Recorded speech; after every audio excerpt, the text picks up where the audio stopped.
Concerns about whether President Trump was working against American interests, and questions swirl over why the president would want to hide the details of his private meetings with his Russian counterpart, Vladimir Putin.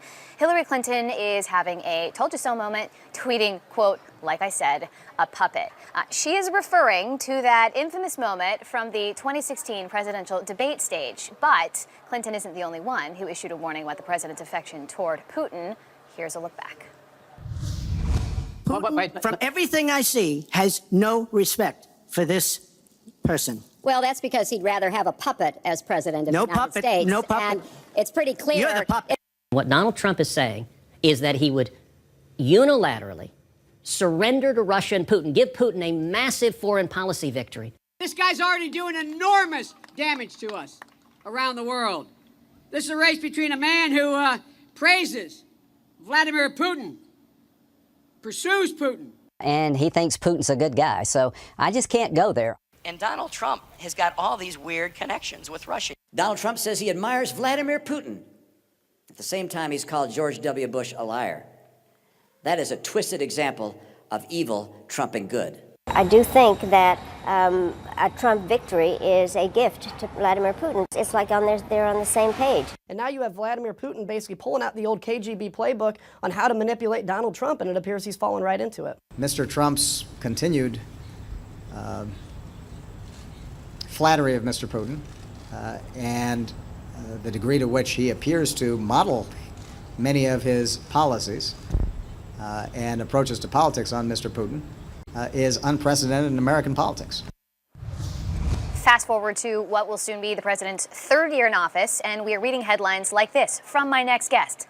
Here are 18 reasons Trump could be a Russian asset. Max Boot is a columnist for The Washington Post, a senior fellow for the Council on Foreign Relations, and a CNN global affairs analyst.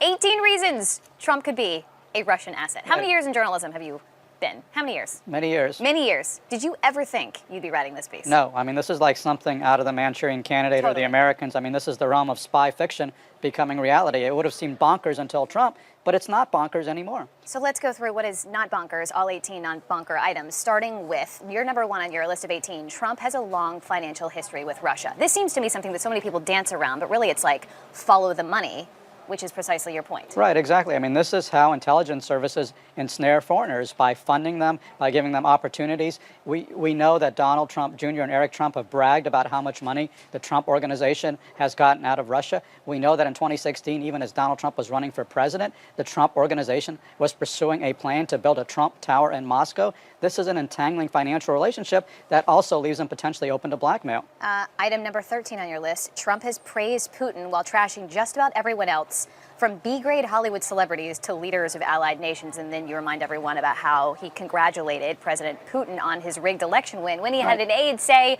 do not congratulate him. Right, he just can't help himself, right? I mean, it's stunning because Donald Trump is like Don Rickles in the White House. He's an insult machine, but he doesn't insult Vladimir Putin. Even when Putin does something like expelling American diplomats, Donald Trump actually thanks him for that. So the conclusion, you say, now that we've listed 18 reasons Trump could be a Russian asset, let's look at the exculpatory evidence. Brackets, this page intentionally left blank. You write this. Yes. Is there no, on the flip side, on the other hand, Max? There really isn't. I mean, if you listen to Trump himself, he says, nobody's been tougher on Russia than I have, but that's just ridiculous. He has not been tough on Russia. There have been a few things tough on Russia that have occurred during his administration, but they've been the work of Congress, like the 217 Sanctions Act, or the work of aid, such as the expulsion of Russian diplomats. And the reporting has been that when Donald Trump has opposed more sanctions and when he's found out that he signed off on expulsions of Russian diplomats, he was furious. This was not what Donald Trump wanted to do.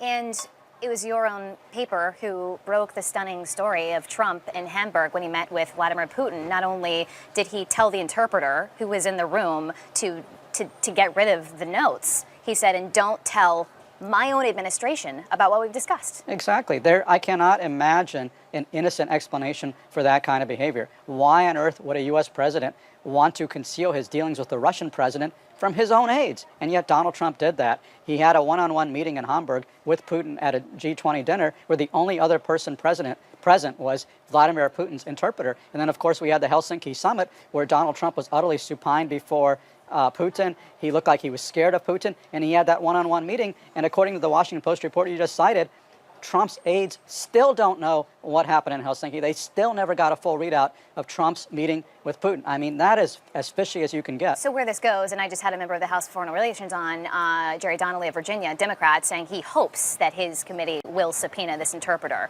What's the likelihood you think that'll happen? I think it'll be very hard because they will assert the administration will assert executive privilege, and there's a reasonable case